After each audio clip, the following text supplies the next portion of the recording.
Every paw has a story, some filled with love, some with pain, but all of them deserve hope. Welcome to Tales of Hope, voices for the voiceless, hope for every paw.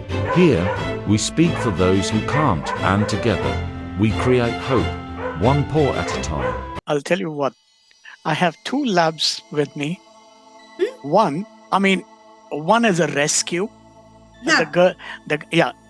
The girl is a rescue. I paid for her rescue even. You won't believe it. Yeah. The pet parent was just abandoning her. And this is how it actually all started. When we got me and my wife, we were discussing, and then she had a friend who delivered these pups, and our elder one, Karma, he is huge. He is, we call him the gentle giant because people don't Yeah, they understand. are. Labs are. And then when we got the second one, Meera, which was a rescue, the pet parent didn't want her. We paid for it. We said, don't worry, we'll pay you also. Don't, just give it to her. And the third one that we have now is from my mother's compound. That is the Indie. And you won't believe it. All the three. I had my apprehensions, but then I spoke to somebody and she said, Anil, if you're calm, your babies The will dog be calm. will be okay. Yeah, if you are going to have those stress and everything, your dogs will replicate it. So I tell you, they pick it up. They pick up on stress and anxiety very quickly. And I tell you, I have learned in the last, because this pup came, she's watched me from childhood. I've been the one taking care, vaccinations and everything. But when she came home also, because she was not able to walk at that time, but today, touch wood, by the grace of God, she's healthy, and it's like she'll be running across the house, apartment, helter skelter. And the best part is all the three have gelled together, so it is an amazing. They have an incredible resilience, tolerance, and patience, and this is something we have to learn from animals. Is resilience, tolerance, and patience. Three things. More than that, I tell one thing to my mother every time. Mom, because there are times me and my mom, we have, she's 85, and we do have our differences. But I tell her, Mama, I keep telling her, Mama, the reason I keep coming back is because I learned from Karma. Yes. Even if I yell at him, the second I might have yelled at him, because of the pressure and everything, the next moment I'll see him, he'll come and Yes, they're unconditional. Absolutely. And that's what I keep telling my mom. Mom, I tell you, I have been on the spiritual path for a very long time, but I think this is the one who's actually made my soul feel very different, to be honest. It does. It is uplifting to come back home, after having seen them, played with them, come back home, you feel like you're ready to take on the day, come what may. No, absolutely. It has. I keep telling everybody, I think I'm evolving with them every day, because there is so much to learn from them when it comes. Yes, 100%. Every day you learn, and especially now with the third one, with the third baby that we have, I think there is so much that a human can learn from them. Yes, 100%. I agree. Seema, can I understand from you, are there any specific cultural or traditional practices in India that affect positively as well as negatively? Can we just look at about 2 or 3 points, if that's comfortable with you? So positively, I think there is one which is not really in India, but I see it happening now, is the Kukur Tyohar in Nepal, where they sort of worship, street dogs and four-legged animals. And I see that happening in India, now people seem to sort of take it on, which is great. But I wish we wouldn't do it just on Kukur Tyohar, in India, we're used to doing, so it's Ganesh Chaturthi, it's Ganesh, it's Diwali, it's Lakshmi, so it has to become a way of life. So I'm hoping that this sort of triggers off something more in times to come. But negatively, I think a lot of our traditional, sort of dog fighting, bullfighting, cockfighting, or, snake charmers, catching snakes during Naga Panchami, catching the owl during Lakshmi in Bengal, because the owl is the vehicle of Lakshmi. So, I believe the legend goes that if you trap the owl, then Lakshmi will not leave your house, and, House. so, which is again a very selfish thing. Why wouldn't I want the rest of the people to have wealth and happiness and joy and whatever? But that's because by nature, human beings, we are selfish, right? It's only I, me, myself. Why should I share? And, so many such terrible, terrible practices, animal sacrifice, all of that. Um, all of that is extremely distressing, negative, and it has to stop at some point, because it is meaningless. It does nothing. You want to have a sport, indulge in. There's so many other sport one can indulge in.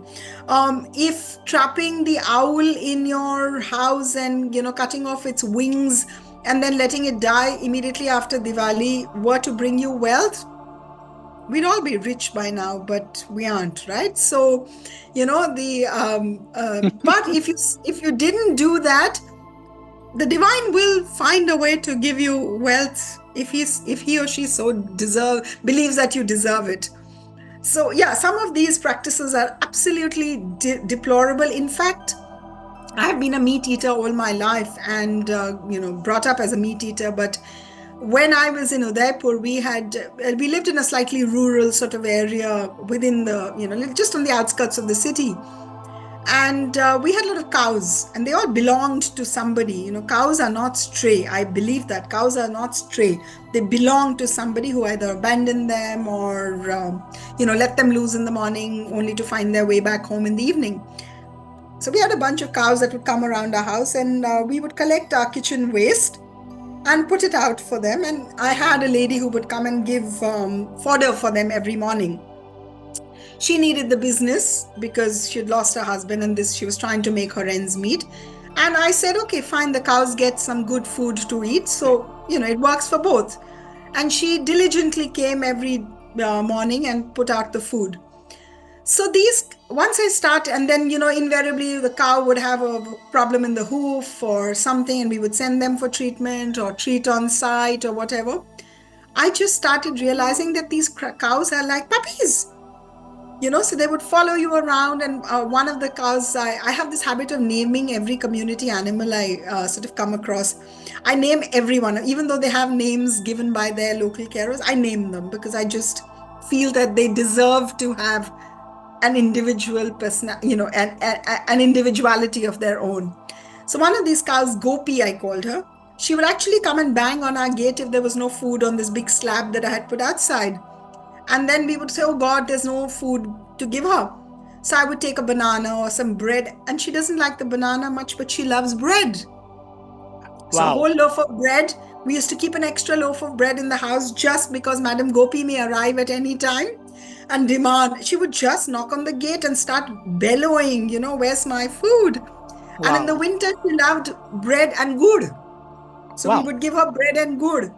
And, I was initially scared of her because they're so big, And then I realized that, they're like puppies. And once you started interacting with cows, you realize they're beautiful animals. So I just overnight turned vegetarian. I just couldn't eat meat anymore. I'm still not vegan, but I don't know if I'll get there, but I don't know. We'll leave that for when I do. But I just turned vegetarian overnight because I just couldn't bear the thought of rescuing a cow and then eating it, or rescuing a goat and eating it, or a chicken for that matter. So, I'm not advocating, vegetarianism, veganism, all of that, because I think it's a choice, it's a personal choice. But we have to stop being cruel to animals, On this, it just has to stop. Yeah, on this, I can tell you, I am not vegan. I'm going to be very honest about it. Yeah, me neither. But I've been a vegetarian for almost 37 years of my life. Wow. Wow. I've been a meat eater. It's not that I'm not. But the day I remember as a child, I think I was about 15 or 16. I used to go to the butcher's to get the meat for the house and everything. But there was a day that I saw the goat being butchered. Yes. And I tell you, that day itself, until date, Yeah. I have never had a meat. I mean, okay, it's a part of the path of spirituality also that I follow, True. but it was not forced upon me by my parents. Right. My mother was already a vegetarian because of the spiritual part. Then, it all slowly happened. But because for me, I saw that animal the way it was being butchered. Yes. Yes. Yes. And that sight itself, I mean, I think, that's what they say to us. If you want somebody to really look at the torture or the cruelty that happens to the animal, you need to take them to a butcher house. And Yes. I think a child for the rest of their life would never even think of eating a meat True. True. or being Absolutely. cruel. So for me, it was more, as you said, it's a personal choice. But for me, Yes. it Yes. was like that cruelty that was being shunned or done towards the animal just to satisfy my palate. I didn't think it Yeah. So it went that's well. exactly right. I mean, I can't satisfy my palate over someone's life. I just can't. Absolutely, And that's absolutely. one of the reasons why I stopped buying leather and using leather goods as well. So I don't buy leather. I mean, I use faux leather, and yes, it is double the price of regular leather because it doesn't last as long. But that's fine. It allows me to fulfill my fashion sort of pangs as well. So Absolutely. so that's fine. Yes. Absolutely. We can go on debating on this as well. Yes. We Yes. can have a It's long, but let's come back. How do you envision India becoming a more animal friendly place or a nation in the next decade? so it's interesting because India being an agricultural, primarily an agricultural country, animals have always been a part of our lives. Even we are, my grandparents had cows in their ancestral home. The milk came from the cows and buffaloes in their home. They grew up with dogs and all of that, but we never saw cruelty. I mean, my grandfather had a farm near Rampur in UP. And as a child, I grew up there for the first couple of years of my life. And maybe something triggered off there. I don't know. But we had dogs, we had chickens and all of that. But one never saw, one didn't see the dogs being mollycoddled and jumping on beds and things like that, because my uncle believed that dogs need to be dogs. They need to be allowed to have their, innate natural behavior. But there was no cruelty. Even the cows and buffaloes were not cruelly treated. They were really well looked after because they were a source of food and they were a source of resource for us. Bulls were used in our fields to till the land, and then until tractors came, but we never saw cruelty. So I don't know where cruelty came into this whole picture. And you see a lot of this on social media, a bull being whipped because it's not able to till the land. Sometimes I don't know, it's because somebody wants to make a reel and become, viral, and, because this is a new trend. So, hit anything and either, jump off moving cars and bikes, which I'm very happy they do. They can live with the consequences of that. Or beat up a dog or, string up a dog somewhere and do something stupid. I don't know where this crept in, but animals have been a part of our growing up, our day-to-day lives. So if we go back to our roots, I think we will find that we've just become a society that is wants everything quick now. Everything should be gratified immediately, and in that, I think we've just moved so fast ahead that we've forgotten all our roots, our value systems, and everything. So while on the one hand there is a change happening, there are a lot of young people who strongly believe in living, harmoniously with the animals, with the environment and all of that. We have a long way to go, but I'm optimistic that it will happen. It will happen. Change is bound to happen. It might regress a bit before it progresses, as it always happens. India got its freedom right like that, isn't it? We regress, we progress, so many things happened, and finally, is a country that we're free. So with freedom also comes, we pay a price for it. And I suppose that's where our marginalized communities are paying a price. Our animals are paying a price for freedom, for progress. But I'm hopeful that it'll change. Positive. Well, we all got to hope. That's what keeps us. That's what keeps humanity alive, to be honest. And doing our bit. Just hoping without doing anything is very easy. Oh, I hope for this to happen. But we have to keep fighting that battle in however small way we can. We have to keep fighting that battle every minute, every hour, every day of every year. That is something I'll vouch for you. It is, nobody's going to come and save us. I believe we need to save ourselves. Yeah, we have to. I mean, whatever little we can, and rest. I think it follows, because I remember when I started on this journey or this path, I started off on my own, because it was like, if I go back, I came to India in 2007, and I had not adopted, but we had 17 cats that I was taking care of in Mumbai. Lovely. And when we moved to Pune, I think it's during the COVID times that all this started happening. But I think at the end of the day, it comes down, you need to make a small effort, and then people follow, as you rightly said, during our conversation, that when people look at you, they follow. Yeah. So that's what I think has happened. And that's ultimately what you want, is to just create more links in that chain, so the chain continues to grow longer and doesn't break and snap. That's what you want. Absolutely. And you can't wait for somebody to come and do it. I'm waiting for a friend to join me in this. It doesn't happen.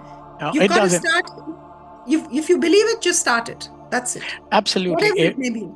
Even the smallest thing, it just needs to be done. You need to just act upon it. Now, coming back to this, where we talk about what practices do you follow to advocate animal welfare in your daily life? So, like I mentioned, our day starts with, of course, our own dogs. At home, we have 4 rescues, including a paraplegic. So we rescued our paraplegic in Udaipur when he was born outside our house. We got his mum sterilized. She was absolutely feral, but we won her over. It took over a year to win her over, and we did. But Vayu, so her 5 pups, we had named Veer, Surya, Agni, Vayu, and the little girl Dharti. Wow. So Vayu met with an accident and became paralyzed. And while he was at a shelter recovering, there wasn't much hope. And we were thinking of euthanasia, because we thought that was the most humane thing to do, because he wouldn't survive life on the streets paralyzed. But something just sort of prompted Mohan and I to bring him home and see if we could do anything for him, because he was young, and we felt maybe this is our way of comforting ourselves, but we felt that he had the will to live. He wasn't giving up. So we brought him home, and we started his treatment with guidance from the shelter and a few friends who had experience. And today that boy can climb stairs. He can't walk still because his spine broke, so it's kind of calcified, crooked. But he can climb stairs. He hobbles along, and he's totally independent. He's now over 3. Wow. So our day starts with 4 of them and our 5 cats. Wow. So that's a big family. So we have a little zoo at home, and we have 3 fosters. There's 2 puppies and a kitten right now who we're fostering. And so that's where our day starts. Then we step out and feed all our 50 plus dogs on the streets. Our car has medicines and things like that. So in case, there's a minor injury or something, we can treat it on site. We carry some basic medicines with us, which we know will help, maybe pain management or, something like that. And we ensure they are vaccinated. All the dogs that we feed now are sterilized. So there's no puppies born in that area. The last two that were born, the mother got sterilized, and these two puppies, as they grow older, they'll get sterilized as well. So that's what we do, and it's a daily thing. And because, like I was talking about, building a community, we have people like a chaiwala or a security guard. So they all have access to my number. They call me if there is something they need help with, or they're stuck somewhere with an animal that's injured, or whatever it may be. So so my day so this is what I keep doing. And it's 24/7. There's really no sort of end time to all of this, but I would have it no other way. So yeah, so that's what we do day in, day out, every single day of our lives. And Can I ask you, what are the challenges you face in implementing these things every day? Because I know the kind of problems I face. So I have to say that I faced a lot of resistance in Udaipur, where we were, and which was then the birth of my Jai Shri Krishna principle. If somebody just barks at you and says, don't feed here, don't feed there, Jai Shri Krishna and carry on, because there's no point in getting into an argument with somebody who is not going to listen, who has already, predetermined that animals are a menace. So you have to be polite, and I think animals teach you patience and compassion and politeness, because the last thing I need is for me getting angry and frustrated, and that person harming these dogs by poisoning them or whatever it may be. So yes, so Udaipur, I faced a bit of resistance, and gradually won them over when they saw that my intention. So I used to say that, look, I don't intend to just feed and leave them, because food they will find. They will scavenge or whatever it is, and they will find food. My intention is to sterilize so we can have a harmonious living between humans and animals. So when the society and the community I lived in saw that happening, they kind of calmed down. And I never shied away from the fact that, if a dog chased a bike or something, I never shied away from the fact that, people came saying, oh, your dog bit one of our calves or something like that. So we sat and explained to them, look, they are territorial. A calf is seen as a threat or as a prey because they are wolves by nature. They're carnivores. But I got the calf vaccinated. I called the vet and I said, can you please vaccinate this calf? I talked to the family and all that. And gradually, one day I saw the family feeding biscuits to the street dogs. I just didn't say anything. I just smiled and carried on.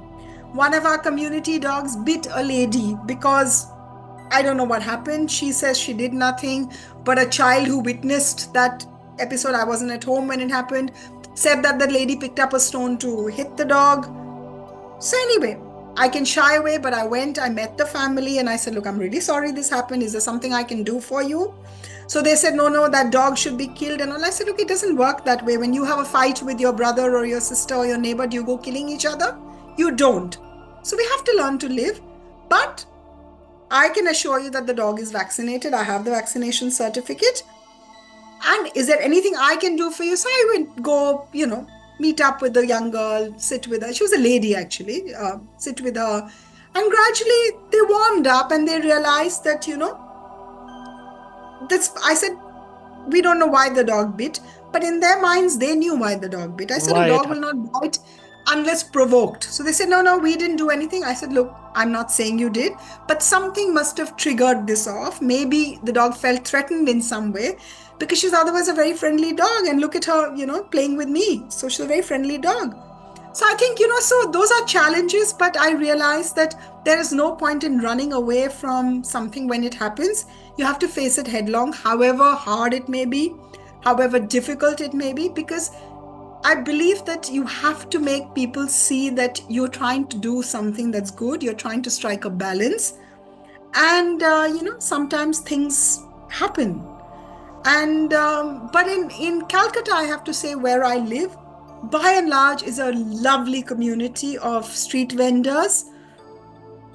security guards, of people who genuinely care for these animals, because they've lived here much before I moved into this locality. So I don't feel any resistance here. So I suppose that's a good thing, and it's a happy community now. But challenges will always be there. You got to face them, I suppose. Like in life, you have to face challenges headlong, right? Every day. Coming back to the question, I would say, how do you think these habits can inspire people to take, work towards the animal rights? So I think one way is obviously when people see what you do, it can be inspiring to them to at least try doing something. So there's a lovely Gujarati gentleman who comes every day in his Mercedes with a huge bag of Parle-G biscuits. Now, I detest dogs being given Parle-G biscuits, but he says very clearly that they are vegetarians and they will not touch any product that has meat. So, which means any dog food, even packaged, they will not. So I said to him that it's okay. I give them nutritious food. I ensure they are healthy. So, 5 or 6 biscuits a day is not going to harm them, because I ensure they get supplements and protein supplements, coconut oil, all of that in their food. But what he does is he doesn't give up. Every single day I see him with his driver at 6:30 in the morning in his Mercedes with a bag of biscuits, and he calls them. In the winter, he brings sacks for these dogs. He brings water bowls for them. And he puts these beautiful plastic bowls. I said, Uncle, they'll get stolen. He said, if people want to steal them, that's their problem. Yes. My job is to keep replenishing them. I will not see a dog go thirsty. Somebody wants to steal the bowls, let them steal it. I will keep replenishing it. Wow. So here's a man with such a big heart and with an intention to do good, and a wonderful person. So he's not inspired by me in any way. He's been doing it way before I did. But like him, more and more people are stepping up. There I see people walking by and, putting something. I've seen somebody, there's a big bowl of water I've put for where there's about 7-8 dogs. I've seen people tip their bottle of water into that bowl when it's empty. That's all you need to be. So I think that that's one way you can inspire people. And so long as you are available for them when they need your help and support, I think that's very important, because you cannot advocate and you cannot talk without any action. Yes. It's like so if somebody, please. Is not an animal person but wants to help an animal that's injured or hurt because they're just nice, kind people, then you have to step in to guide and help, right? Absolutely. So there is a person who has some cats in his house. The kittens were very weak, so I said they need to be dewormed. He said, I have no idea how to do it. So I sent him deworming medicine. I went and dewormed the four kittens the first day. I showed him how to do it for the next 2 days. He called me the other day saying the mother is not feeling too well. I said, I'll send my car and driver, but you will need to help me with a little bit of money because I can't afford, because they need to take responsibility for their animals as well. They can't think it's easy that money is just going to pour out, So he said, no problem, I'll help with whatever I can. I said, don't worry, I will fill in the balance. Perfect. That's all it takes. But I'm available for him. I've sent my car and driver while we're having this conversation. My car and driver are with him to take that cat to the vet and just get her checked up. Wow.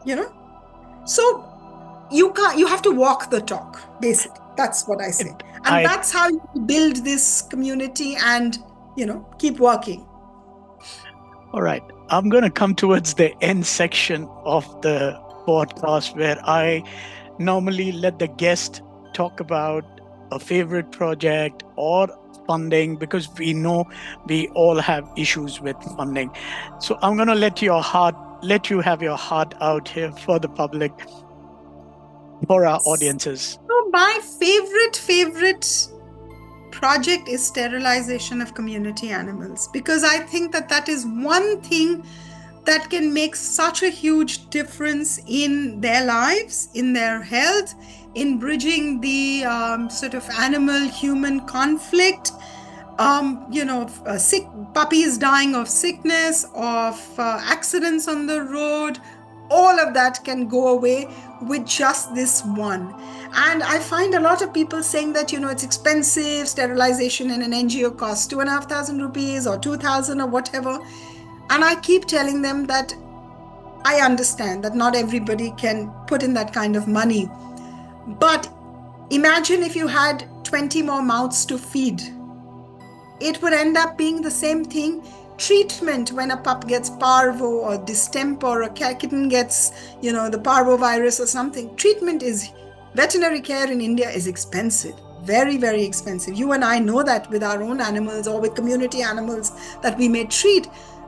And it is not necessarily at the top as yet. We still have some vets who are absolutely fabulous and some who are absolutely, at the lowest end of care and compassion and knowledge.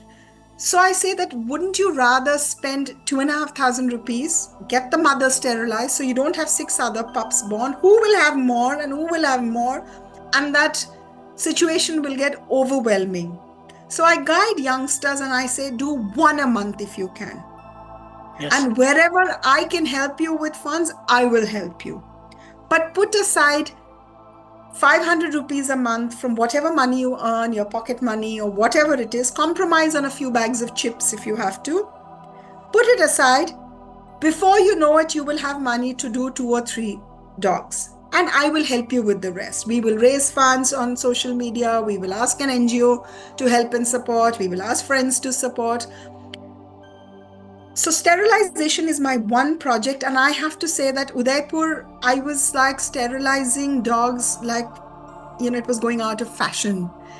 And I would bundle them, the friendly ones into my car, and Animal Aid, which is an NGO that I have the deepest regard for Erica, Jim, Neha, Claire, and all of those wonderful, Nandini, and all the wonderful people. And Raj, I mustn't forget Raj, the amount I hounded him for sterilization. So I would just bundle friendly dogs into my car and take them for sterilization to their sterilization center. And all their staff, their catching team, their rescue teams, they would laugh and say, "Oh, Seema madam ka ambulance aa gaya, dekho, dekho." And there was one time when 5 dogs came tumbling out of my car because they were brothers and, they were siblings. So and they were friendly as ever. So in those 4 years that we were in Udaipur, we managed to sterilize 250 dogs, of which I think about 150 went in our car. Wow. And I still feel, when I think of it, and I feel so gratified, because now I have little vegetable vendors who call me and say, "Didi, what you did, there are no puppies here. All of them are adult dogs. They live happily. They are calm. They're quiet, and my cook and my driver feed them." So I feel so good because I still get messages from that community of, tea vendors and pet shop owners and all, because they were all part of this. I couldn't do this without them, right? So absolutely, they would guide me to where the dogs are. They would help me catch the dogs, help me see which dog is friendly, not friendly. And it was the single most, rewarding time of my life, I have to say, is those 250 plus dogs that we could sterilize and give them hopefully a happy life for as long as they live. And, so that's very, very dear and very close to my heart. And of course, a huge support from my husband, because often he would drive us and, sort of his car became, there was dog poop and everything. I know all that. vomit and God knows whatever else. But we had made our, we had seat covers, and we made a lovely little sort of our own little contraption within the car on the back seat, so that the dogs would feel safe and secure. We made like a little tent of fabric, so that every time a dog was put in, we would just cover that area so the dog felt safe and secure. And so that was something that is very, very dear to my heart. And that's something I continue. I'm passionate about sterilization. I'm almost anal about sterilization of community dogs. Seema, I'm going to thank you for taking the Thank time you. out today, for being on this podcast. And I honestly had such an experience learning so Thank much you. from you. Thank you so Thank you. much. Thank you so much, Anil, for this wonderful opportunity. And may our tribe grow, is all I Absolutely. pray for every single day. Absolutely.